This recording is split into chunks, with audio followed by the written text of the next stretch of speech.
રસોડાને હંમેશા સ્વચ્છ અને હાઇજેનિક રાખવું ખૂબ જ મહત્વપૂર્ણ છે. રસોડાને સાફ કરવા અને તેની ચમક જાળવી રાખવા માટેની કેટલીક ઉપયોગી ટિપ્સ નીચે મુજબ છે. સાથે સાથે સફાઈ કરવી. રસોઈ બનાવતી વખતે જ શાકભાજીના છાલ, કચરો અને વાસણોને સિંકમાં નાખવાને બદલે તરત જ ડસ્ટબિનમાં નાખો. વઘાર કે રસોઈ પૂરી થયા પછી ગેસના ચૂલા પર પડેલા તેલના છાંટા તરત જ ગરમ કપડાથી લૂછી લો, તેથી તે સુકાયા પછી જીદ્દી ન બને. કાઉન્ટર ટોપ અને સિંકનું ધ્યાન. રસોઈ પૂરી થયા પછી ઓટલોને હળવા ડિટર્જન્ટ અથવા વિનેગરના દ્રાવણથી સાફ કરો. રાત્રે સૂતા પહેલાં સિંકને બરાબર ધોઈને સાફ કરો જેથી જીવાતો કે બેક્ટેરિયા ન થાય અને ગંધ ન મારવી પડે. યોગ્ય સંગઠન. મસાલાના ડબ્બા. અનાજ અને રોજિંદી જરૂરિયાતની ચીજવસ્તુઓને વ્યવસ્થિત ટેબલ લગાવીને ચોક્કસ જગ્યાએ ગોઠવો. રસોડામાં બિનજરૂરી સામાન ભેગો ન થવા દો અને જે વસ્તુઓનો ઉપયોગ ન થતો હોય તેને હટાવી દો. કચરાપેટીની નિયમિત સફાઈ. રોજ રાત્રે કચરાપેટી ખાલી કરી દો અને તેને ધોઈને સાફ કરો. કચરાપેટીમાં હંમેશા લિટર બેગ પ્લાસ્ટિક બેગનો ઉપયોગ કરો. ભીનો અને સૂકો કચરો અલગ રાખવાથી દુર્ગંધ અને જીવાતોથી બચી શકાય છે. સાપ્તાહિક ડીપ ક્લિનિંગ. અઠવાડિયામાં એકવાર ફ્રિજની અંદર અને બહારની સફાઈ કરો જેથી વાસ કે ખરાબ ખોરાક હટી જાય. ચીમની. માઇક્રોવેવ અને ટાઇલ્સ પર જામેલી ચીકાશને સાબુના પાણી અથવા બેકિંગ સોડાની મદદથી સાફ કરો. ફ્રિજની યોગ્ય જાળવણી. અઠવાડિયામાં એકવાર ફ્રિજમાં રહેલી જૂની કે બગડેલી વસ્તુઓ બહાર ફેંકી દો. ફ્રિજના ખાનાઓને ગરમ પાણી અને લીંબુના રસથી સાફ કરો જેથી બેક્ટેરિયા અને દુર્ગંધ દૂર થાય. કાચ અને સ્ટેનલેસ સ્ટીલની સફાઈ. ગેસ સ્ટેન્ડ, ચીમની અને માઇક્રોવેવ પર જામેલી ચીકાશને દૂર કરવા માટે બેકિંગ સોડા અને લીંબુની પેસ્ટ લગાવીને થોડીવાર રહેવા દો અને પછી સાફ કરો. સિંક અને નળની ચમક જાળવવા માટે અઠવાડિયામાં એકવાર વિનેગરનો ઉપયોગ કરો. રસોડાના ડબ્બા અને કન્ટેનરની સફાઈ. દર મહિને અનાજ, કઠોળ અને મસાલાના ડબ્બા ખાલી કરીને તેને તડકામાં સૂકવી દો અને પછી ફરીથી ભરો. પ્લાસ્ટિકના ડબ્બા પર જો તેલ કે મસાલાના દાગ પડી ગયા હોય તો ગરમ પાણી અને ડિશવોશ લિક્વિડથી ધોઈ લો. ફ્લોર, ભોંય તળિયુંની સ્વચ્છતા. રસોઈ બનાવ્યા પછી ઓટલો સાફ કર્યા બાદ ભોંય તળિયેને પણ ફિનાઇલ કે એન્ટિસેપ્ટિક પ્રવાહીથી લૂછી લો. રસોડામાં ક્યારેય પાણીનો ભરાવો ન થવા દો કારણ કે તેનાથી જીવાતો થઈ શકે છે. હૂડ અને વેન્ટિલેશનની જાળવણી. રસોડાના એક્ઝોસ્ટ ફેન પર જામેલી તેલની ચીકાશ સાફ કરવા માટે તેને હૂડમાંથી બહાર કાઢીને ગરમ પાણી અને ડિશવોશ લિક્વિડથી ધોઈ લો. રસોડાની બારીઓની જાળી પર ડસ્ટ જમા ન થાય તે માટે તેને દર અઠવાડિયે ભીના કપડાથી લૂછી લો. શાકભાજી અને ફળોનો સંગ્રહ.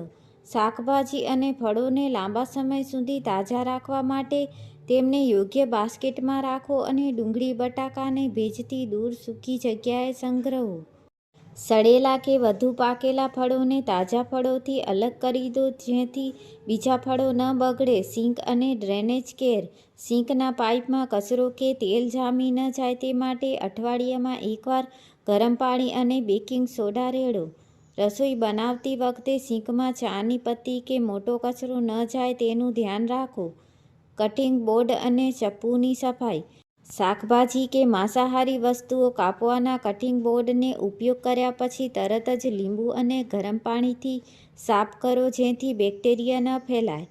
ચપ્પુ અને કાતર જેવા સાધનોને સાફ કરીને સૂકા કપડાથી લૂછીને યોગ્ય જગ્યાએ મૂકો જેથી તેમાં કાટ ન લાગે. ઓવન અને માઇક્રોવેવની અંદરની સફાઈ. માઇક્રોવેવની અંદર જામેલા તેલ અને ચીકાશને દૂર કરવા માટે એક બાઉલમાં પાણી અને લીંબુના ટુકડા નાખીને તેને 3 થી 5 મિનિટ સુધી ગરમ કરો. આમાંથી નીકળતી વરાળ ચીકાશને નરમ બનાવી દેશે પછી તેને હળવા ભીના કપડાથી સરળતાથી સાફ કરી શકાય. ડાઇનિંગ અને કાઉન્ટરની સ્વચ્છતા. રસોડામાં કામ પૂરું થયા પછી તમામ નાના ઉપકરણો જેમ કે મિક્સર ગ્રાઇન્ડર, ટોસ્ટર પર જામેલી રજ અથવા દાગને માઇક્રોફાઇબર કપડાથી લૂછી લો. કાઉન્ટર ટોપ પર રસોઈનો સામાન વેરવિખેર રાખવાને બદલે તેને નિયમિત રીતે તેના નિશ્ચિત કબાટમાં ગોઠવી દો. વાસણો ધોવાના સ્પોન્જની કાળજી. વાસણો ઘસવાના સ્પોન્જને સ્ક્રબરને દર અઠવાડિયે બદલો અથવા તેને ગરમ પાણી અને ડિટર્જન્ટથી બરાબર સાફ કરીને સૂકવો. ભેજવાળા સ્પોન્જમાં બેક્ટેરિયા ઝડપથી વધે છે, તેથી તેનો યોગ્ય સંગ્રહ કરો. રસોડાની ટાઇલ્સ અને ગ્રાઉન્ડ જોડ સાફ રાખવા. ટાઇલ્સ વચ્ચે જામેલી માટી કે દાગ સાફ કરવા માટે બેકિંગ સોડા અને હાઇડ્રોજન પેરોક્સાઇડ અથવા સરકો મિક્સ કરીને બ્રશથી ઘસીને સાફ કરો. આનાથી ટાઇલ્સની ચમક નવી જેવી જળવાઈ રહેશે. ડબ્બાઓ અને કબાટની અંદરનું આયોજન. કબાટ કે ડ્રોઅરમાં સામાન ગોઠવતી વખતે નીચે પેપર કે લાઇનર થાળી રાખો જેથી મસાલા કે તેલના દાગ લાકડા કે પ્લાસ્ટિકની સપાટી પર ન લાગે. આ લાઇનર ગંદા થાય ત્યારે તેને સરળતાથી કાઢીને સાફ કરી શકાય. કાસ્ટ આયર્ન અને નોનસ્ટિક વાસણોની સંભાળ. લોખંડ કાસ્ટ આયર્નના વાસણોને ધોયા પછી તરત જ સૂકા કપડાથી લૂછીને હળવું તેલ લગાવી દો જેથી તેમાં કાટ ન લાગે. નોનસ્ટિક વાસણોની ચમક અને કોટિંગ જાળવવા માટે હંમેશા લાકડાના અથવા સિલિકોન સ્પેચ્યુલાનો જ ઉપયોગ કરો. રસોડાના સિંકની આસપાસની જગ્યા. સિંક પાસે વાસણો ધોતી વખતે પાણી બહાર છાંટા ન પાડે તે માટે ત્યાં વોટર સ્પ્લેશ ગાર્ડ અથવા શોષક કાપડ રાખો. આનાથી સિંક આસપાસની જગ્યા હંમેશા સૂકી અને સ્વચ્છ રહેશે.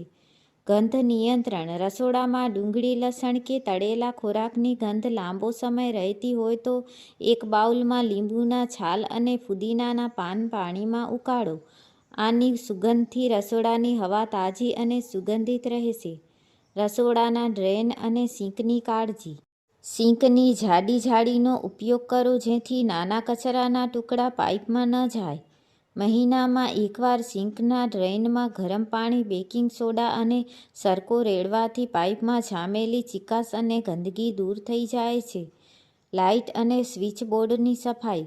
રસોડામાં ગેસની આસપાસ આવેલા સ્વિચબોર્ડ અને લાઇટ પર તેલના છાંટા જામી જાય છે. જેને સાફ કરવા માટે લાઇટ બંધ કરીને હળવા ભીના માઇક્રોફાઇબર કાપડ પર થોડો નેલ પોલિશ રિમૂવર અથવા આલ્કોહોલ લગાવીને સાફ કરો. ડાઇનિંગ અને કાઉન્ટરની વ્યવસ્થા. ઉપયોગ કર્યા પછી તરત જ મસાલાના ડબ્બા અને બરણીઓ પર લગાવેલા મસાલાના દાગ ભીના કપડાથી લૂછી લો જેથી કબાટના શેલ્ફ ગંદા ન થાય. કચરાપેટીની અંદરની સ્વચ્છતા.